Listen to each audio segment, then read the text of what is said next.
ജില്ലയിൽ പോളിംഗ് ശതമാനം വർദ്ധിച്ചതോടെ കൂട്ടിയും കിഴിച്ചും മുന്നണികൾ. പോളിംഗ് ശതമാനം ഉയർന്നത് ഗുണകരമാകുമെന്നാണ് മുന്നണികളുടെ പ്രതീക്ഷ.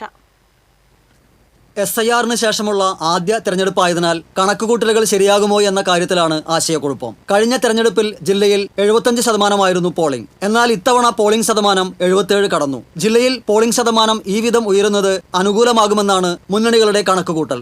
SIR-ന് ശേഷം പുറത്തിറങ്ങിയ വോട്ടർ പട്ടികയിൽ 1.5 ലക്ഷം വോട്ടുകൾ ജില്ലയിലെ വോട്ടർ പട്ടികയിൽ നിന്നും നീക്കം ചെയ്തിട്ടുണ്ട്. പോളിംഗ് ശതമാനം ഉയർന്നത് തങ്ങൾക്ക് അനുകൂലമാകുമെന്നാണ് UDF-ന്റെ കണക്കുകൂട്ടൽ. ജില്ലയിലെ 13 മണ്ഡലങ്ങളിൽ ഒരു സീറ്റ് മാത്രമാണ് UDF-ന് ലഭിച്ചത്. ഇത്തവണ ചുരുങ്ങിയത് 7 സീറ്റെങ്കിലും പിടിക്കാൻ കഴിയുമെന്നാണ് UDF-ന്റെ വിലയിരുത്തൽ.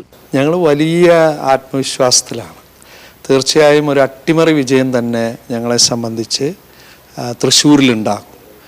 കഴിഞ്ഞ 10 വർഷക്കാലമായി ഞങ്ങൾക്ക് ഓരോ MLA-മാരാണ് ലഭിച്ചിരുന്നത്. അന്ന് ഇടതുപക്ഷത്തിന് ഗുണകരമായ ചില ഘടകങ്ങളുണ്ടായിരുന്നു.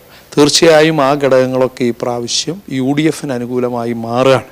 ബൂത്തുകളിൽ നിന്ന് ലഭിച്ച കണക്കുകൾ അനുസരിച്ച് ഓരോ മണ്ഡലങ്ങളിലെയും സ്ഥിതി വിലയിരുത്തി വരികയാണ് മുന്നണികൾ. ജില്ലയിൽ കഴിഞ്ഞ തവണത്തെ വിജയം ഇത്തവണയും ആവർത്തിക്കുമെന്ന ആത്മവിശ്വാസത്തിലാണ് LDF നേതൃത്വം. എന്തുകൊണ്ടും LDF-ന് തുടർ ഭരണം ലഭ്യമാക്കാൻ കഴിയുന്ന അത്ര എണ്ണം ഈ ജില്ലയിൽ നിന്ന് ഏറ്റവും മാക്സിമം ഉണ്ടാക്കാൻ കഴിയും എന്ന പ്രതീക്ഷയാണ് ഞങ്ങൾക്കുള്ളത്. തൃശൂർ, മണലൂർ, നാട്ടിക മണ്ഡലങ്ങളാണ് BJP പ്രതീക്ഷ വെച്ച് പുലർത്തുന്നത്. ഇവിടെ പോളിംഗ് ശതമാനം ഉയർന്നത് തങ്ങൾക്ക് ഗുണകരമാകുമെന്ന് BJP-യും വിലയിരുത്തുന്നു. ലോക്സഭാ തെരഞ്ഞെടുപ്പിൽ കഴിഞ്ഞ ശ്രീ സുരേഷ് ഗോപി MP വിജയിച്ചിട്ടുള്ള ഒരുപാട് മണ്ഡലം, 6ഓളം മണ്ഡലങ്ങളുണ്ട്.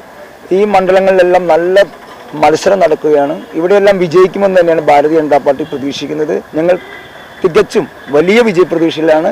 TCV തൃശൂർ.